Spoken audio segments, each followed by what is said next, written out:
In a dark corner of the old castle, where the cold, moldy walls reflected emptiness, a hanged girl named Ariana Grant was found.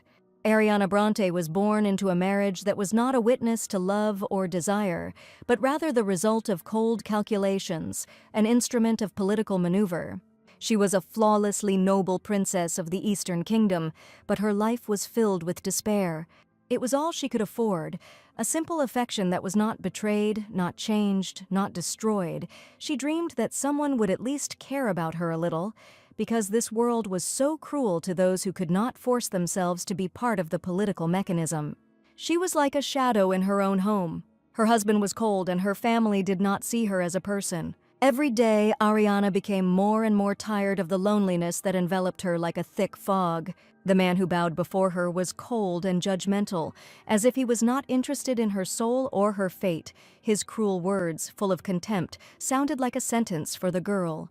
When the boy ascends the throne, his imperial palace will become her sanctuary. She reached out to him, trying to believe that he could be the one who could pull her out of the abyss of loneliness, but the more she reached out, the more doubts crept into her heart. Flattering speeches brought her no comfort, although she continued to listen to them, hoping that they would at least warm her a little. Ariana's soul was tormented, and every moment when she felt warmth was like a precious gift that she had been waiting for so long. Like many before her, Ariana agreed to submit, thinking it would lead her to happiness. She became his puppet. Prince Gerald was the one who manipulated her, holding the strings that controlled her destiny. She hurt so many people and paid for it with blood on her hands. They gave the order to capture the traitor who killed His Majesty the Emperor and His Highness the Crown Prince. Ariana could not imagine that she would be betrayed so cruelly, that those whom she considered close and dear would be capable of such actions. She could not comprehend how His Majesty,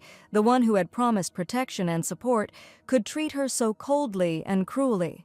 A completely new favorite suddenly appeared before her eyes, a girl in an exquisite green dress, like the embodiment of everything that Ariana could only dream of. They kissed right in front of Ariana, oblivious to her presence, their actions so open and bold that it seemed like every gesture was aimed precisely at destroying the last remnants of her hope. She screamed hysterically as her heart, already full of pain and disappointment, could not bear this last drop of humiliation. All her ignorance led her to that prison. Ariana asked her sister what exactly she did wrong. But her sister considered her relative insignificant. She mimicked the girl. She called the very fact of Ariana's birth a mistake, and these words, spoken with icy cruelty, sounded like a sentence, as if Ariana's life was nothing more than an accident. To her, Ariana's blue hair was not just an unusual decoration, but a stigma that repelled people, causing them to avoid her. But the sister did not understand why Ariana suddenly turned out to be needed by the prince. She grabbed the girl by the collar and swung her arms, saying that she shouldn't have been born, that she needed to sit quietly and pretend that she didn't exist. The ghost of the now deceased Ariana watched what was happening from the side. Her family did not love their daughter, and this cold, merciless truth became more and more obvious with each passing day. The girl was sold into marriage as if she were nothing more than a mere commodity to be exchanged for political influence or advantage. Her wonderful blue hair, like the deepest ocean waters, was adorned with a veil, light and transparent, like fog in the early morning. What an ordinary person receives naturally, like air, became for her an elusive luxury that she could never truly enjoy. There was no simple affection for her, and this feeling of emptiness and alienation permeated her entire existence, as if she were invisible. Ariana was so terribly stupid that, despite all her suffering and disappointments, she continued to believe in the illusions that she herself created, hoping for love. The sister said that she was right, and that it was all her fault. The relative, of course, was glad that her sister understood, but it was too late. She hit the blue-haired person on the head. Ariana considered herself a useless creature, Prince Gerald, who gave shelter to such an impudent woman. The girl chose to remain faithful to His Majesty. She decided to take the blame and die. Her sin was that she dared to desire love, although it was unlikely, but still, if she had at least one more chance. Her sister saw a still living body trapped in a noose and wished for her to be reborn as an insect. Then at least there will be some benefit from it. It will become lunch for some animal. She wanted to be given another chance to live life. There was one thing she truly wished for, and that was that no one would ever love her. because she herself no longer wanted to be loved. Ariana wanted to burn all her enemies before her eyes. She will hold everyone accountable for their crimes. She will never repeat this mistake. The vile Countess Ariana, who killed the former emperor, deeply repented of her sins, committing suicide in prison on her birthday, thus closing the case of the murder of the former emperor of the Camellia Empire. It seemed that the continent, exhausted by endless conflicts, was pacified by the establishment of an empire and its vassal commanderies. But between the commanderies surrounding the empire from the east, west, south, and north, a hidden struggle for power raged constantly. A prosperous eastern commandery that keeps even the emperor in check thanks to its abundant resources and military might. A cunning western commander who profited by driving a wedge between the eastern commander and the emperor. The southern district was quietly secluded and seemed to have withdrawn from worldly affairs. The northern district, where the youngest and most handsome marquis in history ruled. The influence of the four great lords rivaled that of the royal family. Among them, the most talked about was a young ruler known for his noble moon-like beauty. His name was Marquis Cyrus. Becoming Marquis of the North at a young age, he harbored a deep grudge against the emperor, who ignored the death of his parents and seemed interested only in the war to subdue the heretics. But in reality, he was quietly gathering his forces and waiting for the right moment. When the third prince, Gerald, conspired with the Western Marquis and seized the throne, Cyrus, Marquis of the North, declared independence for the Northern Territory, heralding the beginning of the Archon Empire. At the same time, he declared war on the Camellia Empire. Starting from the eastern lands, the Camellia Empire, whose attack reached the western lands, was conquered, and the heads of Emperor Gerald and Empress Victoria were hung on the walls of the imperial palace. Their crime was the murder of the former crown prince. This happened 2 years after Ariana was executed on false charges. An iron-blooded marquis with hair as white as moonlight and eyes like rubies, Cyrus, who would later become the emperor of the Arcana Empire, and, thirsting for love but only used, Ariana Bronte, who died unjustly. These two, who went their separate ways in history without ever meeting, by some twist of fate, Ariana returns 12 years before all these events happened, and they meet for the first time. This took place in the western lands, at the residence of the Duke of Bronte. Ariana caught snowflakes from her balcony. She didn't understand why she was alive, since she had been executed, but now she has returned to her youth. Ariana looked at the girls walking under her balcony. They were discussing a party that the Duke of the North himself would be attending. Arena's older sister, her name was Elena, dreamed that the Duke would use magic to create an ice flower for her. The girl next to her said that, for example, the Duke frightened her. This girl was the third Bronte sister. She bore the name Victoria. She shared the rumor that the Duke ignored even the imperial princess, and also that he killed a dancer for approaching without permission. They discussed his arrival in the city and were eager to see him. Elena and Victoria were at that age when rumors of the arrival of the Duke of the North stirred them up. Ariana returned to her 16th year. Memories of Elena coming to her in her last moments and what she did flashed before her eyes again.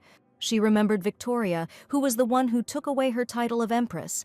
When everything turned out exactly like this, she completely decided for herself that her beloved sisters would pay for everything. She was going to take revenge for all the torment for her previous life. They would still regret it. Lady Ariana was invited to the table by her maid, her voice cold and expressionless, as if it was simply the performance of duties. The maid reminded her that her mistress had not eaten for several days, and her words sounded like an icy prick with a hint of hidden irritation. She brought the moldy dinner to the table, which smelled disgusting, and the air was filled with a rotting smell that became more and more unbearable with each breath. The maid smiled sarcastically and said that Ariana would never find another maid as kind as the one who took such good care of the young lady. It was that very day that she was framed, accused of stealing her mother's necklace and locked in a room. She refused to eat the spoiled food, and this was the last straw, followed by a cruel punishment. She was beaten, as if for the slightest manifestation of will. The noise attracted Lady Bronte's attention, and she entered the room, her steps calm and measured. She protested her innocence, but her words, despite all the sincerity, sounded like a helpless whisper. But Louise, who wanted to destroy her, hid the necklace under the table and was scolded even more severely when it was found. Ariana sat at the table and just looked at the moldy food. She had learned from this bitter experience and knew that the necklace was still under the table. The girl asked her subject if she had been offered to eat these disgusting remains of food. Shameless Louise said to eat it faster.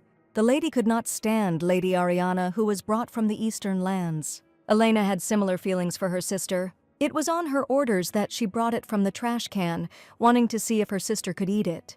Mistress Elena knew that the servants were making fun of her, and she liked it. Louise pounced on Ariana and told her to quickly eat the scraps that were brought to her. She knocked the girl and the chair to the floor.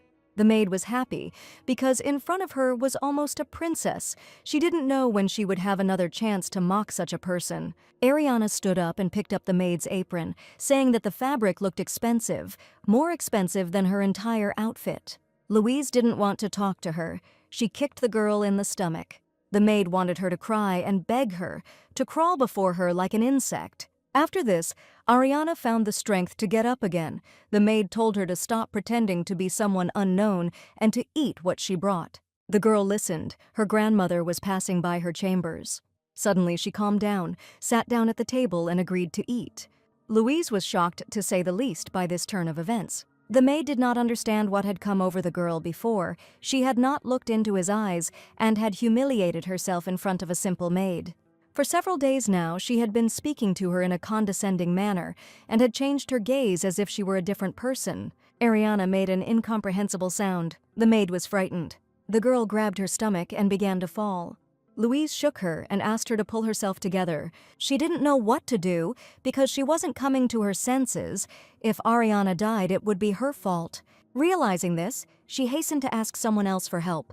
The young people noticed that the second princess had lost consciousness. If she had been a princess and had stayed in the eastern lands, she would not have suffered so much. Even if she was the daughter of his parents' enemy, and perhaps an enemy herself, she was not guilty of anything. She didn't understand anything. They didn't even feed her properly. The white-haired guy didn't believe at all that the girl didn't understand anything. Ariana was still lying on the floor and smiled slyly. A tired, clearly sick girl lay on the bed. The doctor sat next to her and thought about how he could help her. It was food poisoning and also signs of malnutrition. He advised the Duchess to pay attention to the health of the young lady. The girls whispered that if the Duchess did not have financial difficulties, it would be a good idea to feed the girl fresh food. After listening to the doctor, she let him go. Matilda Bronte, the Duchess's grandmother, asked her daughter-in-law if this was the room Ariana usually lived in. Ariana's mother, Rachel, said the girl was briefly locked in the room to reflect after the theft. The girl calmly listened to their dialogue, lying on the bed. For Matilda, this was a ridiculous excuse. The people here knew how they treated her. Grandmother had not been to the duchy for a long time and probably did not fully understand the situation. Ariana decided to take advantage of the situation and stood up. Putting her hand on her chest, she said that she did not steal the necklace. The grown women turned at the sound of her voice. Her mother approached her and asked her to take care of herself. Ariana turned to her grandmother and begged her to believe her. According to her, she did not even know what the necklace looked like, did not understand why she was being accused. Her grandmother did not care about her attitude towards her because she was not of her blood, but the old lady's maids came from noble families. It would be problematic if rumors started to circulate that her daughter-in-law was abusing her daughter. Ariana decided to press the issue and ask if her grandmother cared about it, perhaps because she was not the Duke of Bronte's biological daughter. This amazed absolutely everyone without exception. Matilda glanced at the maids. Grandma asked Rachel about the necklaces, if there was any proof of Ariana's guilt. The daughter-in-law apologized and said that it was a necklace her husband gave her at the wedding. This necklace was generously studded with diamonds. Ariana said she saw this necklace on Louise. The maid did not expect such a turn of events. The girl said that the maid bragged to her that she was rich and had dozens of diamonds, which is why she wore beautiful clothes. After this, the order was given to search Louise. They detained her and put their hands in her pocket. She screamed that she had nothing to hide. After that, the same necklace was taken out of her pocket. Both Louise and Rachel were shocked by this turn of events. Ariana pretended to be surprised. Her job was done. A small thing, of course, but still proof. The maid fell to her knees and said that there had been a misunderstanding, that Miss Ariana had set her up. Matilda was angry at this. She could not forgive it. She ordered Louise to be beaten and thrown out of the mansion. Louise reached out to Rachel hoping for help, reminding her that she was only trying to protect Miss Elena. Everyone understood that Elena ordered Ariana to be tortured. If they drive her away, bad rumors about Elena will spread. Rachel asked Matilda not to be too angry. She was going to scold the maid severely and discipline her. Of course, Grandma was disappointed. Rachel met Jacob Bronte at a young age and fell in love. But she was a princess, and Matilda, then a duchess, did not want her son to feel disadvantaged by marrying a lady of higher status. Jacob was never able to convince his mother. While Rachel was trying to win over Bronte, her father gave her strict orders to marry another duke and find out all the secrets. So the girl married the duke, gave birth to Ariana, and then returned. The grandmother only reluctantly gave her consent to the marriage after Rachel, having divorced, returned and explained everything. To crave love even when you destroy yourself, that was how she was like her mother. But now Ariana has become completely different.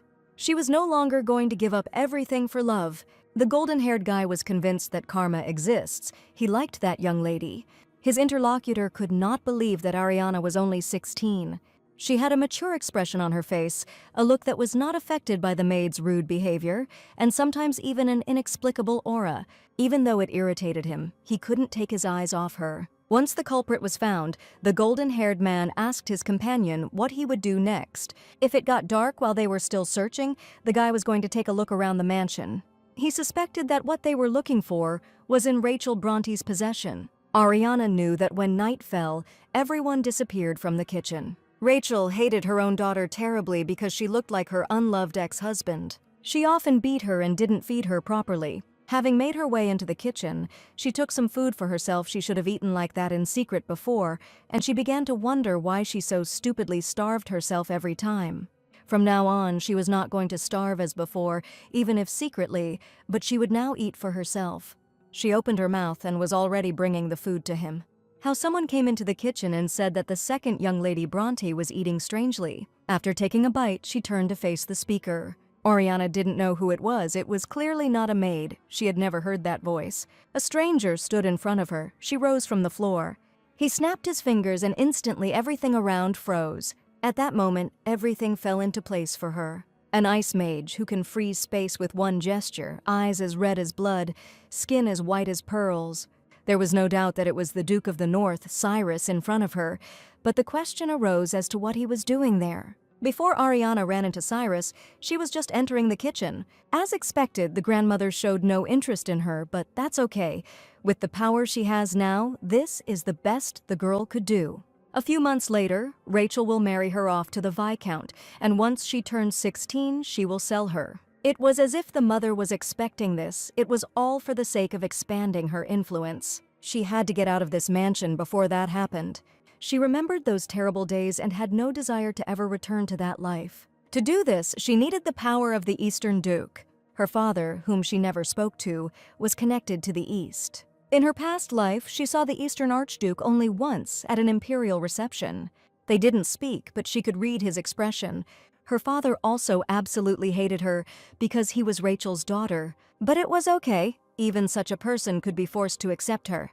The vassal states of the East, West, South, and North surrounded the Camellia Empire under the pretext of it, but even among them there were ranks of power and political struggle. The Western Archduke's sending of his daughter Rachel to the Eastern Archduke was also a form of checks and balances. Because of the Western Archduke, his relationship with the Emperor fell apart, so if she tells the weakness of the Western Archduke to the East, her father will accept her. She did not expect paternal love. There was only one thing she wanted, the status of the daughter of the Eastern Archduke. If she can get it, she is ready to endure any treatment. Cyrus, leaning against the wall, said that the second young lady Bronte ate very unusually and that she had a big mouth. There were rumors that the Archduke of the North came to the city around this time, and apparently this was true. A man she had never seen in her past life, a figure she had only heard of through rumors, always said to be somewhere far away. And now this Archduke of the North had entered the mansion at such an hour, it could not be a good sign. Blood always followed him, and now this very Archduke of the North appeared right in front of her. It was unclear what this could mean. It was worth considering only the worst-case scenarios, and in one of them, he could kill her to silence her. Her hanged ghost put his arm around her shoulders, giving her reassurance. She was no longer afraid of death because it was not the first time for her. She understood that life would end anyway. She was like a bonus. There was nothing to be afraid of. She removed Cyrus's hand from her face, said that she did not expect him to visit them at such an hour.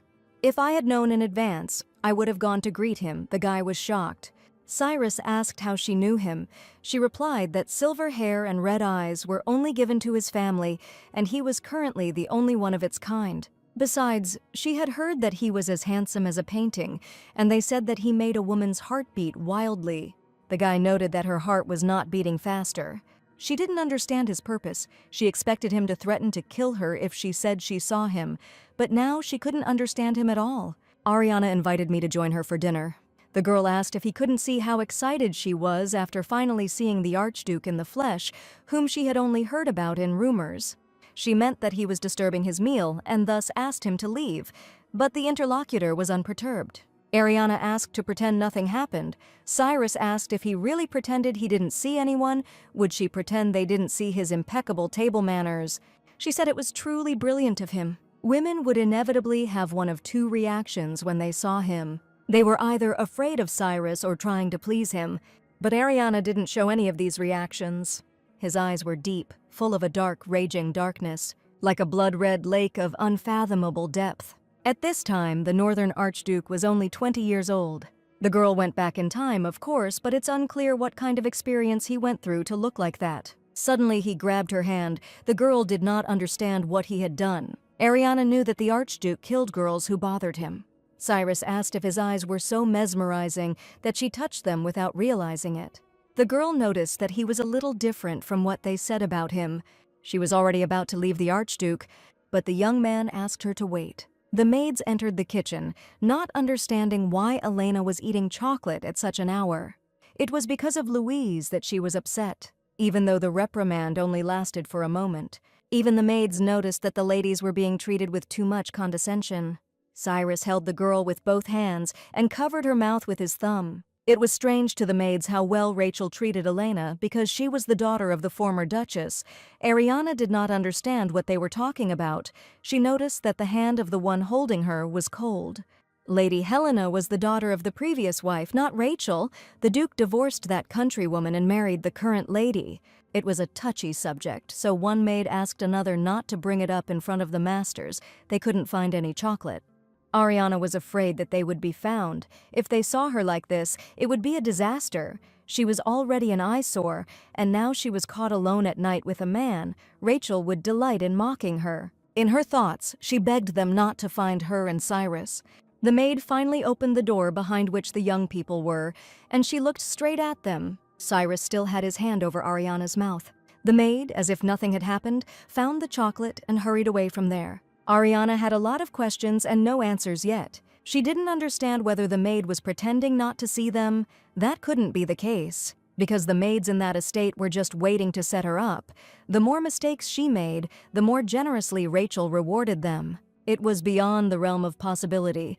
Apparently, they really weren't seen, even though they were right in front of her. The girl realized that it was the magic of the Northern Duke. Cyrus did her a favor and told her that she now owed him. Ariana didn't understand what he was talking about. If he hadn't appeared, the girl would have been in her room long ago. She said that she wasn't aware of the Duke's habit of forcing people into debt for unsolicited services. The guy replied that she couldn't know that because they had just met, and she should have started studying right now. It was like a move a man makes to flirt with a woman. But the cold look in his eyes did not change at all. Ariana asked what he wanted from her, but Cyrus knew that the girl was not recognized by the lady of the ducal house. They had just met, but he already knew her very well. The guy knew that her mother preferred the eldest daughter over the one who was her own, and asked the girl if she wanted to know why. But Ariana already knew why Rachel treasured Elena so much. But this was a secret that she would not have known if it had not been for the third prince. But it was unknown how Cyrus knew so much, what really motivated him. Suddenly, he grabbed her by the shoulder, and he pulled me into his arms. Cyrus revealed that Elena was Rachel Bronte's biological daughter, and the girl had to pretend to be surprised so that no one would suspect anything. Although she tried, she still didn't seem particularly shocked, and the young man decided to continue the story. When negotiations for marriage with the Eastern Duke began, Rachel was already pregnant with Jacob's child. When the Western Duke learned of this, he became furious. Rachel would rather die than give up her child. Because of the girl's stubbornness, the Duke allowed her to have a child. But instead of raising him in his own home, he brought the daughter of a low-born baron from a remote province and married her to Jacob. Immediately after the wedding, she faked a pregnancy and raised Elena, born from Rachel, as her own daughter. Rachel entered into a political marriage in the eastern province while working as a spy. When it was time for her to return, Jacob spread rumors that his wife had cheated on him and run away, but no one saw the former duchess again. Soon the couple, who had remarried, had Victoria, a symbol of their love. But Elena, though of noble blood, lived as the daughter of a commoner, a living reminder of Rachel's pain. Ariana asked him about the purpose of this story. He said that he was interested in what she planned to do next. But the girl was not going to do anything. She was just a girl who was not even recognized as a young lady from the ducal house. Ariana thanked him. Meeting His Highness was a great honor for her. Cyrus asked if this meant that she didn't want to see him anymore. He understood correctly. She was sure that he had the skill to look the other way. This meeting was more than enough. She was very tired, so she decided to take her leave. She turned and started to walk away, but Cyrus addressed her as the second daughter of the House of Bronte and took her by the shoulder. She had never heard this title in her past life, the confession she sincerely craved, but now understood that it was not hers. She turned around and said that she was neither Bronte nor the young lady of the ducal house. The young man asked what he should call her. She turned to him again, and she said that he had no reason to call her anything. Cyrus left the estate. He was asked what he had just done. Got involved in unnecessary trouble, started empty chatter, although there was no need for it. He pulled the young lady in and used stealth magic. They put a hand on his forehead to check his temperature, and his partner began to think that he was getting sick, that the food here was not suitable for him. Cyrus waved his hand and said he was fine, but the motives were still unclear. He believed that Ariana had value, that she could be useful. He asked if his plan was to flirt with her and tell her confidential secrets instead of the usual threats. Cyrus realized that the lady could not be broken by brute force. Ariana clearly knew something. If he could find out, it would be easier to deal with the Western and Eastern dukes. He was asked what would happen if it proved useless. Without any hesitation, Cyrus replied that he would get rid of her. A girl in a red dress was walking down the corridor and someone called out to her. It was Victoria. She heard that her sister had problems with her mother. She kindly asked how Elena was feeling. The girl didn't like this question. She poked her sister in the chest and said that she was to blame for everything. Elena was the only one who heard the suggestion to poison Ariana with scraps from her, but in the end, the girl fainted, and their grandmother found out about it. Victoria said that she had only mentioned that it was proper for their half-sister to eat scraps, but now, thanks to the efforts of their mother, she lived on an equal footing with them. But she regretted that Elena was scolded. This apology was enough for her. Victoria assumed that her sister was uneasy and that Ariana was to blame for everything. The sister noted that because of the girl, Elena had one less maid, which was extremely inconvenient, and she was idle in a luxurious room. The eldest daughter, Rachel, couldn't stand the middle one, wondering why she didn't stay in the East instead of coming there and causing trouble. Looking at Cyrus's portrait, Elena felt better. The girl was convinced that the idea of hanging the Duke's portrait was a good one. They said that the nobles asked to be portrayed in portraits as better than they really were, but Elena didn't care. She would soon find out the truth. She wondered when he would come to visit them, whether their mother had sent him an invitation. Victoria had no doubt that she did it because her sister begged her, but the girl felt a little sorry for Ariana. Elena didn't like these words and didn't understand why she felt sorry for her. Ariana would probably want to come to the reception where the Duke will be, but she doesn't have a suitable dress, nor does she have basic knowledge of etiquette. Victoria understood that her unloved sister would be disgraced if she came. Elena had a brilliant idea and threw herself on her sister's neck. Ariana stood by the window and looked at the sky. It had been several days since she had seen the Northern Duke. Luckily for her, she never came across Cyrus again. Perhaps he had already returned. Or, like in his past life, he had come and then left without leaving a trace. The girl felt cold and crossed her arms over her chest. Tomorrow, there was to be a reception in the garden of the Duke of Bronte's house. Although it was a stretch to call it a garden party, in winter they simply ate and drank tea inside the huge greenhouse. There was only one reason for holding this event in such weather. In a few months, Elena was supposed to have a debutante ball, after which Rachel intended to introduce her to influential families from the capital. And in her past life, her efforts were not in vain. The maids whispered behind Ariana's back. The girl understood that her mother would soon find out that she had left the room, but she didn't care. Elena was probably busy preparing for the event at that moment. Last time on this day, she was let out of her tiny room for the first time. Ariana was so happy to be free that she wandered around the garden. But suddenly Rachel called out to her, heading towards the heroine with an angry look. Ariana wasn't happy that they had to face each other. Her one and only mother hated her, and the daughter herself despised her relationship with her. Rachel walked up to her and punched her in the face. The mother recalled that she had been told not to go outside without permission, but this time she refused to tolerate it. Ever since Ariana had returned, there had been only one question that had been bothering her, and she wanted to ask her face to face. The daughter asked if she really needed permission just to look at her.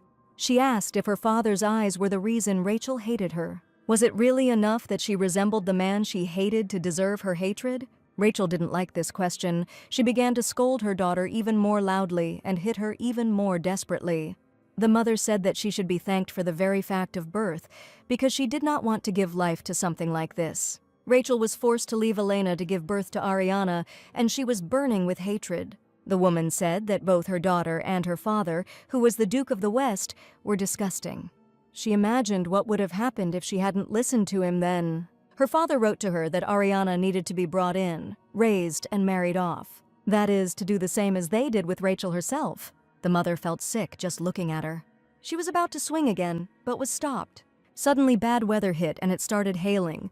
Mother Covered told Ariana to stay under the hail, not to leave until she gave permission, so she thought about her behavior. Turning to the other side, she saw a hand reaching out to her. It was the hand of the white-haired Cyrus. Ariana was skeptical but decided to check one last time. If she is hated, then she will hate with all her heart, and uses every opportunity to stick a knife in.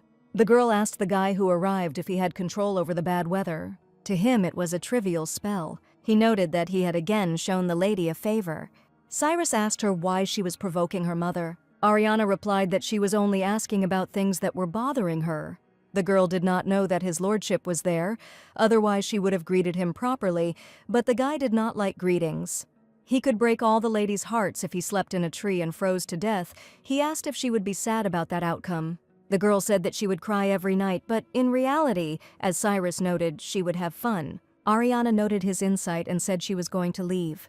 Cyrus asked her to stop, but he could not name her or her status. The girl didn't quite understand, but then she remembered their previous conversation.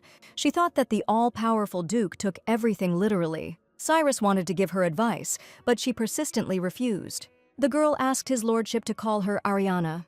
Cyrus smiled back. The girl was surprised that he was capable of such emotion and asked him for advice.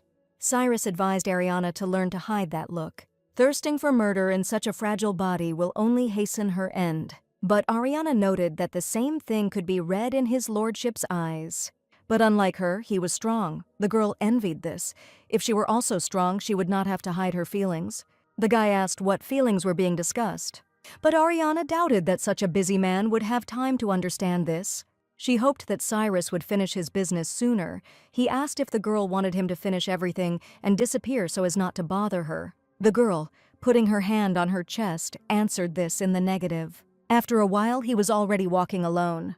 They noticed the incredible appearance of the girl in the dress. She didn't look like a 16-year-old either in appearance or in behavior. There was clear doubt that Rachel had taught her imperial etiquette. Whatever one may say, the Duke helped her again. Cyrus admitted that he was doing her a favor so that it would be easier for him to use her later. Ariana looked at her reflection and wondered if she had been walking around with that expression on her face. She instantly changed her face and realized that she needed to be more careful. She felt uneasy knowing that the Northern Duke had seen right through her, and she knew from the start that things would not go according to plan in her second life. Her actions will change a lot in the future, but she will adapt. But how difficult it was to deal with such an unpredictable figure as the Northern Duke. Victoria said with a smile that she had finally found Ariana. The youngest daughter of the Bronte family was a year younger than her. Unlike Elena and Rachel, who openly bullied her, Victoria was kind to her and the girl trusted her. Ariana didn't understand why it took her so long to figure out who was egging Elena on from the shadows. Victoria knew how to use her charm. With its help, she captivated Gerald and became Empress. Then the naive Ariana followed the path she had laid out for her, to the path of destruction. Victoria leaned into her ear and asked if her sister was okay. Perhaps the most difficult obstacle in Ariana's path will be Victoria. Cetra noticed that the girl looked different. Ariana was worried that she wasn't being calm enough.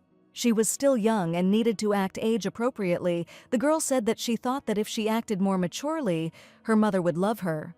Victoria hugged her sister and said that everyone already loved her. The sister said that the more the parents loved the child, the stricter they treated him. It turns out that the parents had high hopes for Ariana. Victoria was so easily distracted, you could tell she was a child. Indeed, she understood that her sister had not yet matured.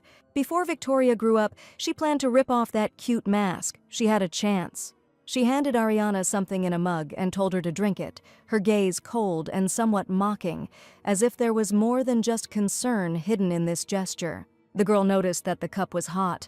Her fingers involuntarily touched the edge, feeling the heat that instantly ran across her skin. Victoria said that she shouldn't drink tea like that because she was almost an adult. She needed to learn the rules of tea etiquette, and her voice sounded with a hint of disdain, as if she wasn't just giving advice, but trying to point out shortcomings. The girl pointed to the saucer and asked why she thought it was there. She described how when the tea was hot, it was poured into a saucer and drunk with a loud slurp, and there was a hint of mockery in her voice, as if she enjoyed the fact that she could teach Ariana something so basic.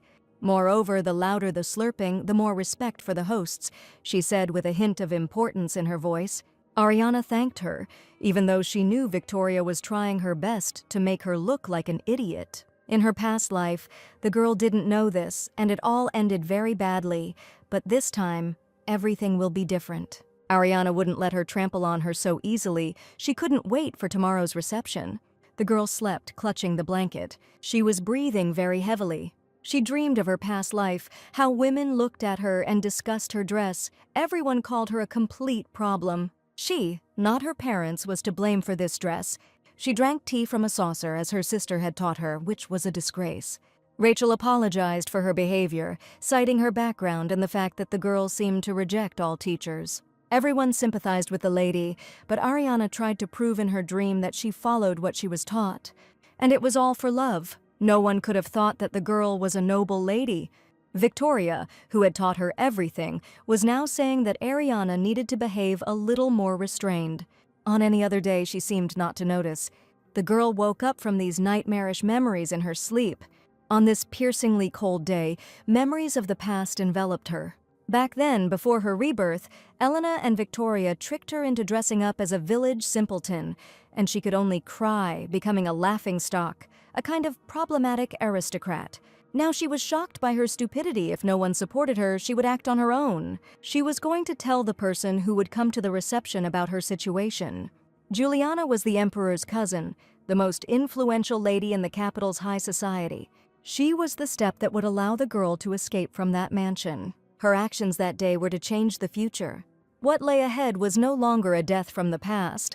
Ariana had to take advantage of this opportunity. Many carriages were approaching the estate. Rachel was desperately trying to arrange the fate of her daughters, to establish connections. Once Cyrus shows up at the reception, the faces of everyone present will be truly unforgettable. The guy understood that his appearance would be entertainment for his partner. It must have been nice to sacrifice ourselves for each other.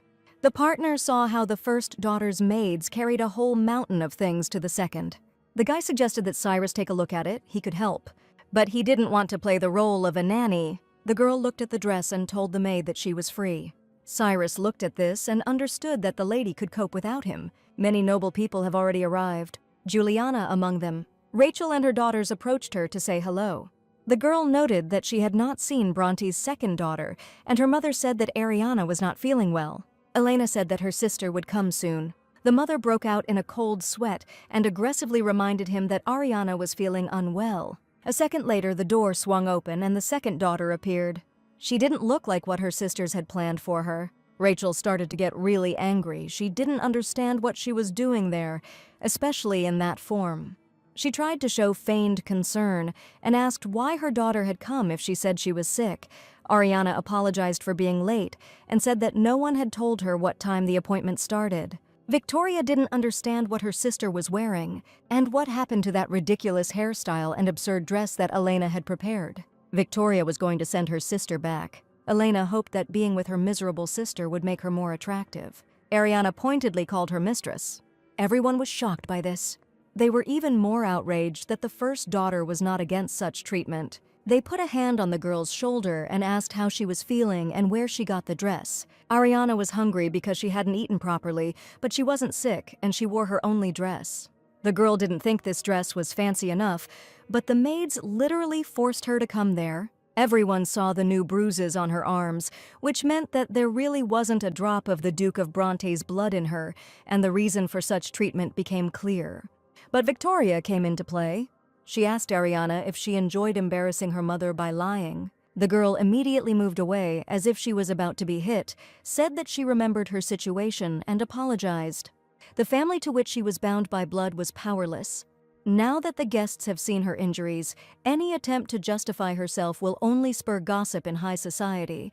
For them, the truth behind it all is much less interesting than the feud between the sisters of the Bronte house. She didn't care about her reputation compared to the shame and humiliation she had experienced in her past life. Becoming the subject of high society gossip was nothing. The noble ladies asked Ariana's family to stop. They could no longer watch her being tortured. The girl's stomach growled loudly and attracted the attention of those around her.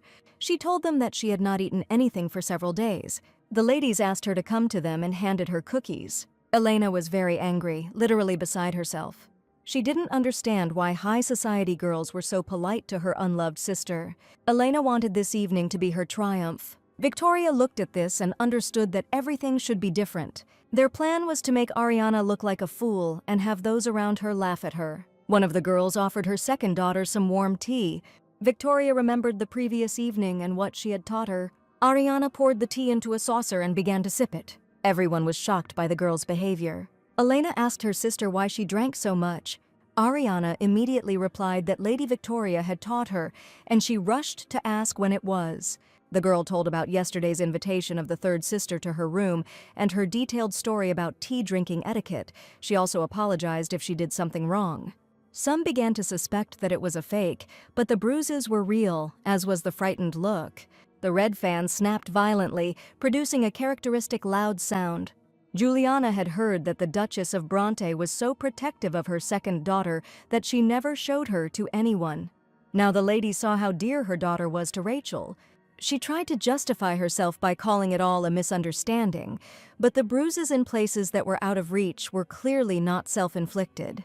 The woman asked if the Eastern Duke knew how his daughter lived. Juliana personally approached the girl and said that she saw her readiness for her debut. The woman smiled warmly as she looked at her. She said that she would wait for Ariana in the capital during this social season. She could stay at her family estate upon arrival. The reception ended on a miserable note. Of course, beatings followed for her actions, and the girl was locked in the basement of the East Tower. But for her, it no longer mattered. Because Rachel was now trapped, the Duchess had no choice but to take her to that social season. Otherwise, if she refused, the whole world would talk about it. If her reputation could be so easily ruined, Ariana wondered why she had tried so hard to restrain herself. I wondered if love was worth the effort. The first daughter cried at the slightest remark from her mother, but the second did not shed a tear even in the darkness. Ariana turned around and said that there was no place the Northern Duke could not penetrate. No one dared to stand in his way. He walked up to the grate and shone his lamp, but Ariana did not look at him. He hung up the lantern. Everyone knew the girl as Rachel Bronte's own daughter. He didn't understand why she so desperately wanted to get rid of her. Every family, according to Ariana, had its weaknesses. They just had that kind of relationship. The guy crouched down to be closer to her. I asked her if she really thought so. Cyrus wondered if Ariana realized how amazing she was, but if she could spark interest in someone who had no interest in anything, that was enough for her. The young man asked if her words meant that he had nothing to worry about. Ariana was careful with him and even found him annoying. He couldn't remember another woman who treated him like that. He was looking forward to her reaction to new attempts to annoy him. Cyrus asked if the Eastern Duke knew how his daughter had been treated. Ariana assumed so, but even if not, it didn't matter. The event that had taken place had spread throughout high society, so he would not be able to ignore her when she paid him a visit. The Duke will not want it to be said that he abandoned his daughter who was being abused. Cyrus said the girl thought too much for her small head, but his head was no bigger. The young man thought she meant that he was not capable of thinking as well as the girl. Ariana laughed out loud. He said things that were too funny for her liking. Cyrus was shocked by the girl's ability to laugh. He took her face and asked if she could cry. After all, he really wanted to see her tears. The girl looked at him with tired eyes. After a while, she said that she could cry if the young man needed it. The dialogue was truly Tarantino-like. Ariana asked what Cyrus wanted to get from the Bronte estate. But the guy refused to answer, although he himself asked her an endless number of questions. Cyrus said that the girl should have realized that in her position she was obliged to answer. Ariana wondered if she was like the one who was afraid of his sword, but a woman like her would not be afraid of his sword. But the young man recalled the hunger, remembering how he had seen her before. It seemed that she was well fed. Ariana was used to being hungry. It was painful, but not something to be afraid of. Rachel Bronte was furious after that reception. The guy decided to find out if the attitude of the interlocutor would change after a few days of confinement, but he would be surprised if he knew how many days she had already spent in it. There were still things that surprised the Duke. He looked forward to it, his eyes shining with determination and anticipation, as if every moment, every second of waiting was bringing him closer to what he had been planning for so long. The boy quickly walked away, his steps sounding determined and confident, as if he knew that there was nothing more worth lingering about in this place for him. He irritated the heroine very much. His presence seemed to cause a storm of emotions in her. His every word, every movement made her feel how waves of anger and impatience were growing. But it was clear that the young man did not have warm feelings for Rachel. She assumed that the Duke could become her ally. But she remembered the lie of another young man from her past life. Nothing good can come from getting involved with such a powerful figure as the Northern Duke. He didn't seem as cruel to the girl as the rumors described him, but she still didn't fully understand. He wasn't the kind of person who could be easily dealt with. Like Victoria and Elena, there was no chance that he would act according to her will. She had no allies. She could be betrayed at any moment. She had to go this way alone. The Duke stood on top of one of the towers. Cyrus understood that the girl was going to escape from there in the near future. No matter how he looked at her, she did not have the manners of a young lady locked in a house and deprived of a normal education. She had the dignity of a woman sitting on the highest throne of the imperial palace. Ariana was the link between the Eastern and Western Dukes. The Northern Duke was curious about why they needed her, what role they wanted to assign her, but from his observations, the Western Duke was absolutely not interested. And her own mother openly hated her. It seems like she was just used blindly, without any explanation. Although the girl had no intention of meekly allowing herself to be used. In that case, her ultimate goal was unclear. That murderous look, that hatred in her eyes that she could not hide. It is not clear who this was all directed at. Cyrus didn't understand why. Memories from his childhood came before his eyes, of him running in the snowy forest. Suddenly the baby slipped and fell face down on the ice. When he got up, he saw his reflection in the ice. He knew that look, filled with hatred and a thirst for revenge. Yet Cyrus didn't understand why they looked so alike. Where did Ariana get such hatred? It was more than just a result of neglect and cruelty from her parents. It seemed her hatred was directed at more than just her own family. This is what aroused suspicion and at the same time interest. It seemed like her plan was to rely on the Eastern Duke, and he, in turn, might be connected to the death of the Northern Duke's parents, which is why he came to his ex-wife and daughter. Cyrus could not understand whether her alliance with the Eastern Duke would be a benefit or a burden for him. It was an unpredictable element. Normally, he would have destroyed her without a second thought. But this time he didn't want to do it. He saw some value in her and found her amusing. Victoria was in her room scolding the maids for not dressing her sister properly. The girl was breaking plates, and the maids were apologizing and explaining the situation. She didn't like that when Ariana chased them away. They left instead of forcing her to change her clothes. The maids told of their sister's claim that she was a lady. Victoria didn't like the fact that she thought this creature was of the same blood as her. It irritated her that this was falling on her. Some time ago, Elena blamed Victoria for everything that happened because it was she who asked to take Ariana to the ball. Her sister scolded her harshly for this act and hit her in the face. Rachel flew into the room and heard a crash. The mother began to separate her daughters. She started asking if anyone was hurt, but she only looked at Elena. Turning around, she told Victoria not to provoke her sister like that. She was the youngest, so she had to be restrained. As she left the room, she clutched her head. Victoria did not understand why their mother was always on Elena's side, although she was her own daughter. She couldn't believe that her mother still loved her eldest daughter, even after everything that had happened, and the third one didn't understand why. If this continues, then perhaps the mother will start to love Ariana too. Victoria didn't want to be in her place. She was in great pain from that blow from her sister. Victoria couldn't let this happen. None of this would have happened if her plan had worked as it should. She made Ariana the scapegoat again. It wasn't just her imagination. Her sister had really changed, but it was unclear why. Ariana sat leaning against the wall. The girl put her ear to the sound and listened to the screams. Someone was begging her to close her eyes to something. These were the two maids Victoria had been yelling at in the room.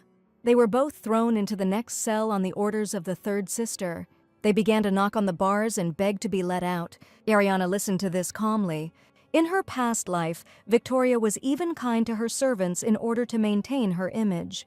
But, as expected, she is too young now. She couldn't withstand such pressure. It was good that Ariana returned to childhood, and not a couple of years ago. The heroine heard the sobbing of the maids from the neighboring cell.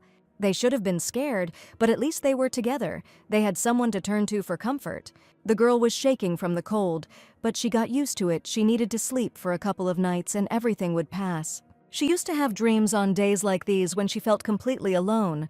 She dreamed of a prince on a white horse. Suddenly, a blue-haired man burst in, shouting the heroine's name. He rushed to the girl and hugged her, saying that he could not imagine that his daughter would be treated like that. He stroked her head and invited her to go with him. He promised that no one would hurt her again. And they lived happily ever after. In that dream, she received exactly as much love as she needed. This time she pushed him away and said that she did not need the love of the Eastern Duke. Ariana was no longer going to beg for anyone's affection. The Duke began to disappear. He was nothing. If the girl cried over such nonsense, then everything would go in circles again. Suddenly, food appeared in the cell, which caused the girl to wake up.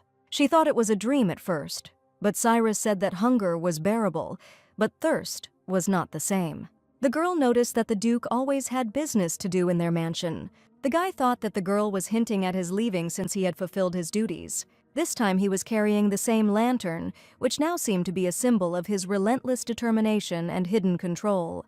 She could be sure that he was not so petty as to consider a few sips of water a great favor shown to him. Ariana was already wondering how the guy managed to get in there again.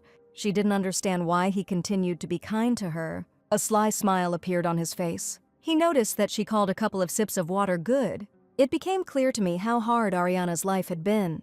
The girl was pleased that her pain and her miserable existence were understood. The villain from her past life appeared before her eyes, asking if she would give in again. Will give everything again. Just hearing empty words that anyone could say will again allow himself to be captivated by fake feelings. But the girl had changed and turned away from Cyrus. She would not allow herself to be deceived again, so the Duke had to stop trying to shake her resolve. Ariana told him that it would be better if he gave kindness to someone who really needed it.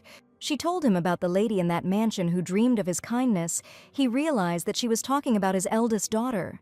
The girl was Bronte's favorite daughter. There was no place she couldn't go and no words she couldn't say. Elena could be useful to him. Cyrus could find out where she got his portrait from, but it was unclear why she needed to find out. His answer was short. He wanted to kill. Kill the artist who painted it, kill the one who sold it, kill the one who bought it, kill the one who admired it. Ariana just listened to this list. It was clear that the rumors about his cruelty were not lies. He didn't say this because he knew that Ariana had gotten the portrait on behalf of her sister Cyrus, asked why she had fallen silent, and had disowned it with her taciturnity. They said that the Duke was also not talkative. The guy asked again if the girl wanted him to shut up and get out.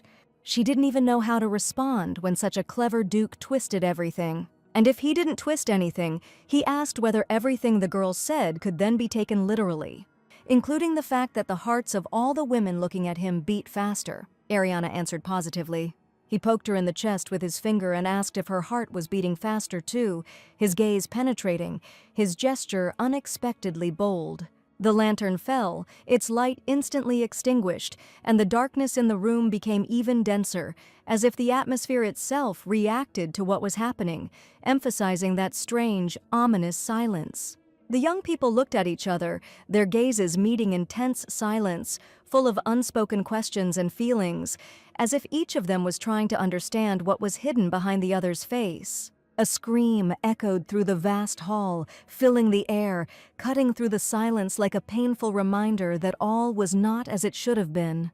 Jacob asked if his wife was in her right mind to say that what happened in the garden was nonsense, and his voice trembled with bewilderment and confusion, because for him what happened was much more serious.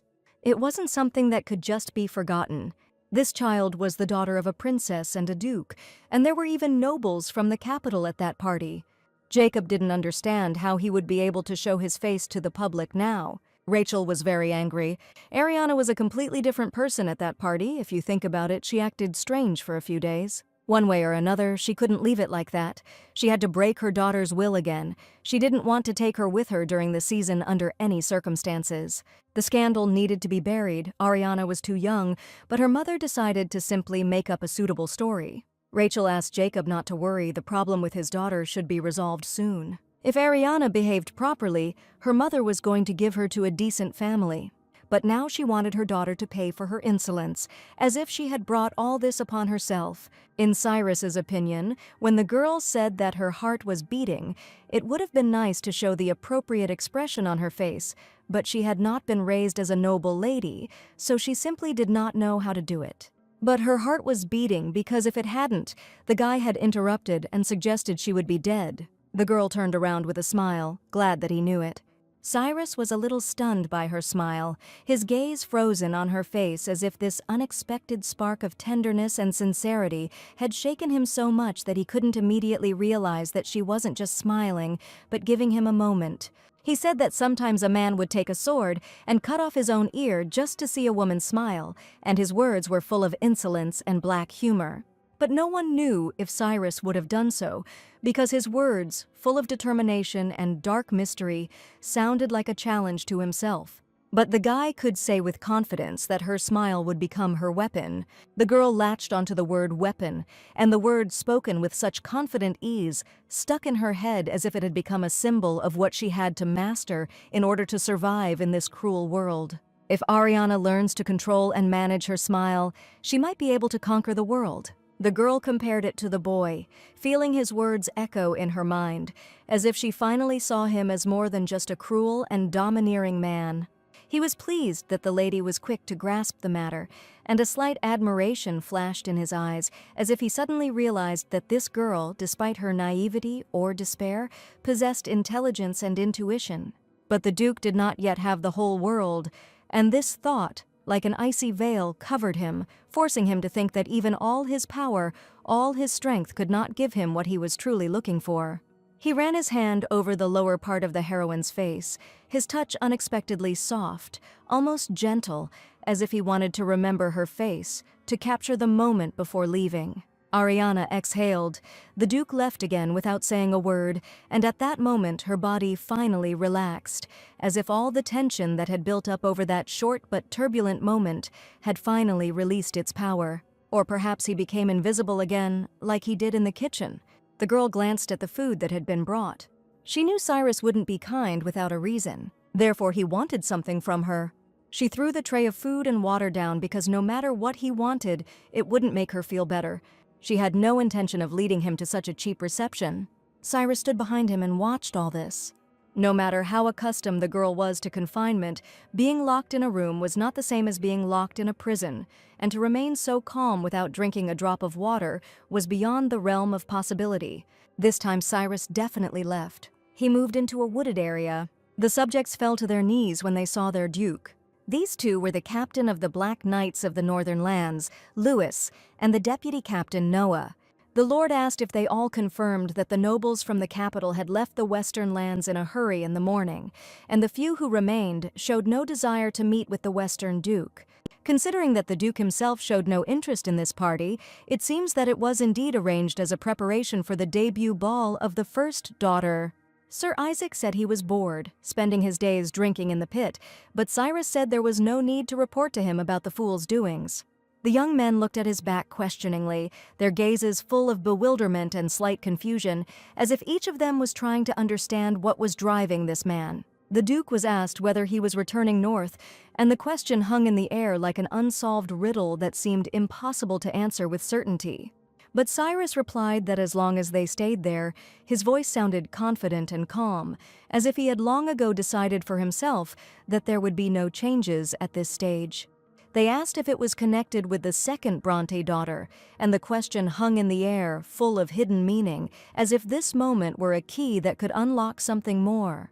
The Duke wondered who had told them this, and his gaze, cold and penetrating, pierced the room, as if he were looking not only for the source of the information, but also for the reasons behind these words. Isaac had just told them about this, and Noah had blurted out that they would soon have a duchess. He didn't like the slap on the back of the head, but the Duke himself began to boil with anger. Noah said he deserved to die for his chatter. Lewis said there was no point in staining the sword with the blood of an empty-headed partner. Cyrus was asked about his future plans. Since they had come so far, they couldn't return empty-handed, so they decided to stay another week. Ariana was released from the dungeon, and as the heavy doors of the castle closed behind her, she felt the cold air wrap around her face, as if she was finally leaving not only the dark walls, but all the pain that connected her to this place. After the pitch darkness, the daylight blinded her, and she froze for a moment, feeling the bright rays tearing at her perception, as if the whole world had suddenly become too real and too bright for her exhausted eyes. 3 or 4 days passed. The girl expected that she would not be kept locked up for long. In front of the second daughter stood that same beautiful Victoria. The white-haired girl reminded her of what her sister had gone through. Ariana decided to play the poor girl and blamed herself for the difficult situation of her hated relatives, but Victoria said that they had no problems. The girl said she simply didn't understand how bad her sister was, that it broke her heart. The heroine thanked her. Victoria volunteered to take her to the place where the girl would now stay. The next day the tailor was supposed to come since Ariana was going to the capital. She needed a beautiful dress. And the day after tomorrow they will have to choose jewelry. Because the lady didn't have any at all, it was worth buying more. Ariana thought they would ignore her for a while, but instead they were so polite. It was clear that they were up to something. She had to be careful. Because of her actions, the future had changed again. Victoria was worried that her sister did not look happy. I assumed she didn't like the dresses or jewelry, but Ariana was pleased. The girl was simply hungry and tormented by thirst. Victoria advised her to go home quickly and ask for food to be brought to her. Ariana said she was the only one she had. Victoria played along and said that Ariana was also her only one. The girl entered the room and closed the door behind her. She thought she would be sent back to that tiny attic room where she had lived before. Apparently, no one had been looking after the room all the time. Even the decorations that they were going to dress her with for the ball were still there. Victoria and Elena were not interested in outdated decorations. The maid said that she had brought food for her mistress, but her voice was too quiet, as if the phrase itself was just a formality that had no real meaning. Ariana had never seen this maid before, and despite her fatigue and pain, she still couldn't help but ask the question, as if she were searching for some kind of human connection in a world that had turned away from her, asking her name with that timid hope. The girl's name was Rosalind, and the name heard in the empty, lifeless room was like a breath of fresh air for Ariana. She had violet eyes like deep, mysterious lakes in which one could drown, and a gentle smile that seemed both sincere and secretive. And what will happen next we will find out very soon.